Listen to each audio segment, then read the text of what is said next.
ETF index mutual funds నేర్చుకుని stock మార్కెట్లో రాణించాలనుకుంటున్నారా? వెంటనే ఈ నెంబర్కి కాల్ చేయండి.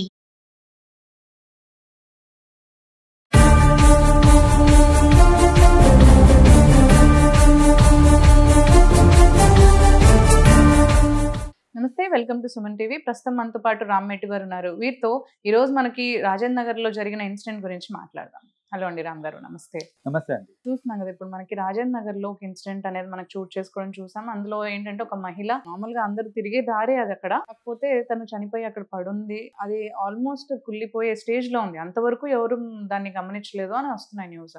దీని గురించి మీరు ఇచ్చే ఇన్ఫర్మేషన్. మనకి వచ్చిన ఇన్ఫర్మేషన్ ప్రకారం చూసుకుంటే ఆ బాడీ కుళ్ళిపోయే స్టేజ్ లో ఉంది, ప్లస్ కాల్చేశారు కూడా. అండ్ కాల్చిన టైంకి ఒంటి మీద దుస్తులు కూడా లేవు.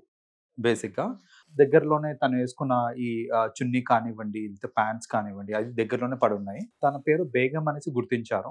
అయితే మిస్సింగ్ కేస్ ఎక్కడైనా నమోదైందని ఫస్ట్ వాళ్ళు, అంటే ఈ శవం కనపడిన తర్వాత పోలీసులు ఏంటంటే చుట్టుపక్కల గ్రామాలలో ఎక్కడన్నా సరే మిస్సింగ్ కేసెస్ ఏమైనా నమోదైనాయని చూసి వాళ్ళు ఒక దగ్గర నమోదైంది అని తెలిసిన తర్వాత కోరిలేట్ చేసుకున్నారన్నమాట. ఆ అమ్మాయి పేరు బేగం, ఎవరైతే మిస్సింగ్ కేసు ఉందో. ఇక్కడ చూస్తుంటే నల్ల దుస్తులు ఉన్నాయి ఇవి. సో ఆబ్వియస్లీ తనే కనిపించాయి కాబట్టి తనే అయి ఉండొచ్చు అనేసి వాళ్ళు నిర్ధారించారు. అండ్ ఇంకోటి ఏంటంటే వాళ్ళ హస్బెండ్ ని కూడా పిలిపించి, అసలు మిస్సింగ్ కేసు పెట్టిందే వాళ్ళ హస్బెండ్.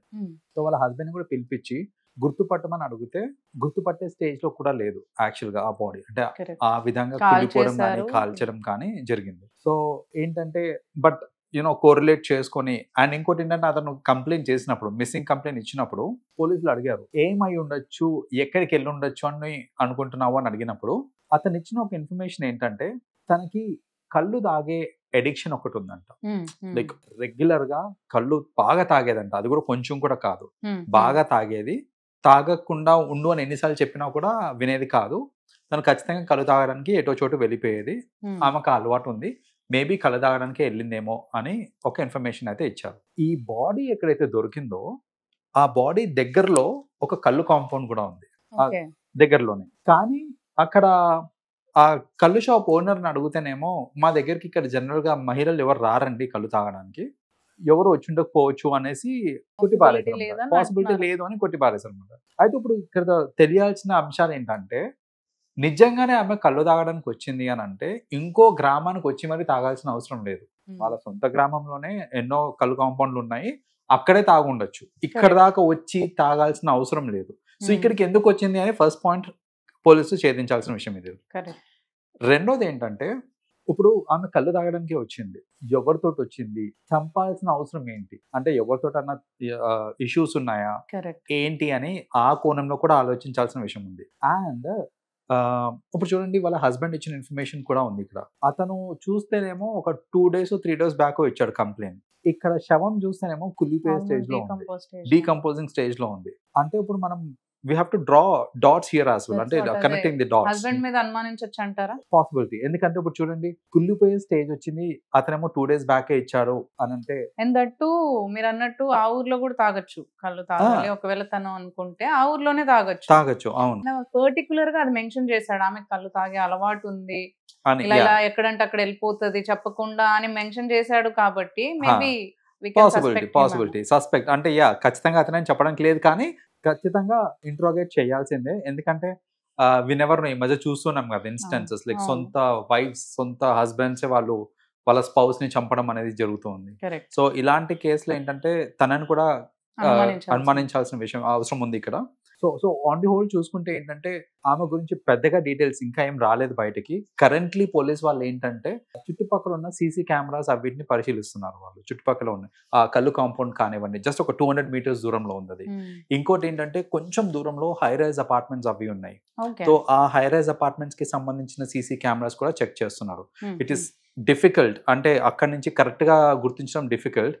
కానీ అట్లీస్ట్ ఆటోలో వచ్చారా లేకపోతే నడుచుకుంటూ వచ్చారా ఆ పర్టికులర్ ప్లేస్ కి, ఎంతమంది వచ్చారు ఏంటి అని ఆ బేసిక్ డీటెయిల్స్ తెలిసే అవకాశం ఉంది. కాబట్టి కరెంట్లీ వాళ్ళ ఆ సీసీ కెమెరాస్ ని కూడా చూస్తున్నారు. సో ప్రస్తుతానికి ఇంకా యునో హస్బెండ్ ని సస్పెక్ట్ చేయొచ్చు, లేదంటే ఇంకా వేరే ఎవరైనా పర్సన్ ఇన్వాల్వ్ ఉన్నారేమో చూడొచ్చు. మీరు అన్నట్టు ఎక్కడో చంపేసి ఇక్కడ తీసుకొచ్చి పడేయడమో లేదంటే కాల్ చేయడమో చేసి ఉండొచ్చు. Right. And thing is like మనకి 2-3 days తర్వాత కనిపించింది అది. అక్కడ జన సమూహం ఉంది అయినా కానీ అది బయటపడపోవడానికి, అంటే లైక్ పీపుల్ ఎలా తిరుగుతున్నారు అంటే ఎలా చూస్తున్నారో మనకు తెలియదు, కానీ అసలు పక్కన ఏం జరుగుతుందో కూడా కొంతమందికి ఏమీ తెలియదు.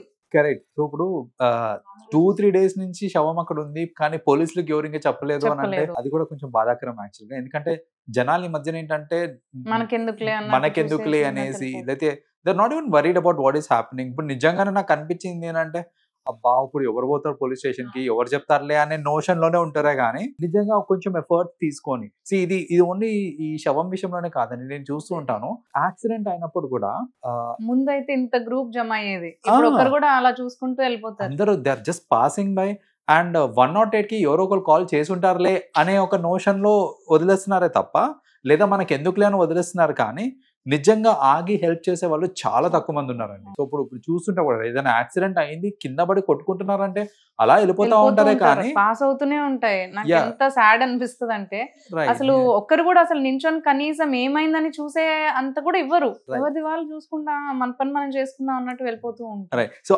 ఇలా పట్టించుకోవట్లేదు కాబట్టి ఈ ఇన్సిడెంట్స్ ఎక్కువైపోతున్నాయి చెప్పాలంటే. ఇప్పుడు ఏంటంటే అంత ధైర్యంగా పక్కకు తీసుకెళ్ళి పోనీ మరీ ఐసోలేటెడ్ ప్లేస్ కి తీసుకెళ్ళాలంటే అది కూడా కాదు, అది చెప్పాలంటే తిరిగే ప్లేసే, జనాలు తిరిగే ప్లేస్ లోనే అయింది ఇది. సో ఇలాంటి ఇన్సిడెంట్స్ ఇంకా అవుతున్నాయి, పట్టపగలు అవుతున్నాయి అని అంటే జస్ట్ బికాస్ జనాలు నేను మొన్న రీసెంట్ కూడా చూసానండి, ఎవరో ఎవరైనా చంపేసి రోడ్డు మీద కూర్చొని అవును నేనే చంపావు ఇప్పుడు ఏంటి అని అంటాము. సో అంటే ఎందుకు జనాలకు అంత భయం లేకుండా పోయింది అని అంటే జనాల నుంచి రియాక్షన్ ఎక్కువ రావట్లేదు కాబట్టి. సో ఒక మాబ్ రియాక్షన్ ఏదైతే ఉంటుందో అది లేదు కాబట్టి చాలా మంది. అదే మనము అరబ్ కంట్రీస్ లో చూసుకుంటే ఇలాంటి క్రైమ్స్ అనేటికి చాలా స్ట్రిక్ట్ ఉన్నాయి వాళ్ళకి చట్టాలు అనేవి. అక్కడ క్రైమ్ రేట్ తక్కువ ఉండడానికి ప్రైమరీ రీజన్ అదేనండి, ఏంటంటే చట్టం చాలా ఫాస్ట్ గా ఉంటుంది అండ్ వెరీ స్ట్రిక్ట్ గా కూడా ఉంటుంది. సో ఇప్పుడు ఆ శిక్షలు మనం మాట్లాడుకోలేము కూడా, అలాంటి శిక్షలు ఉంటాయి.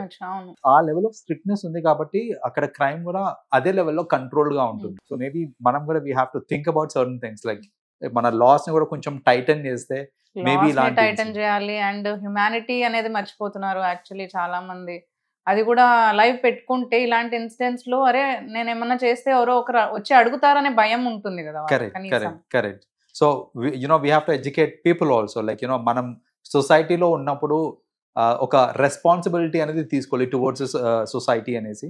అండ్ ఈ సొసైటీ సేఫ్ ఉండాలంటే ఒక్కళ్ళ వల్ల కాదండి, ఉత్త లా వల్ల కాదు, ఉత్త పీపుల్ వల్ల కాదు, కంబైన్డ్ గా అందరూ యునో కంబైన్డ్ గా పెట్టే ఎఫర్ట్స్ తోటే will have a safer society. So ఈ సంఘటన పట్ల అయితే ఇంకా ఇన్ఫర్మేషన్ మనకు రావాలి కాబట్టి మోర్ ఇన్ఫర్మేషన్ మనకు వచ్చినాక దాని గురించి మనం మాట్లాడుకోవచ్చు ఇంకా మేబీ. Sure. Yeah.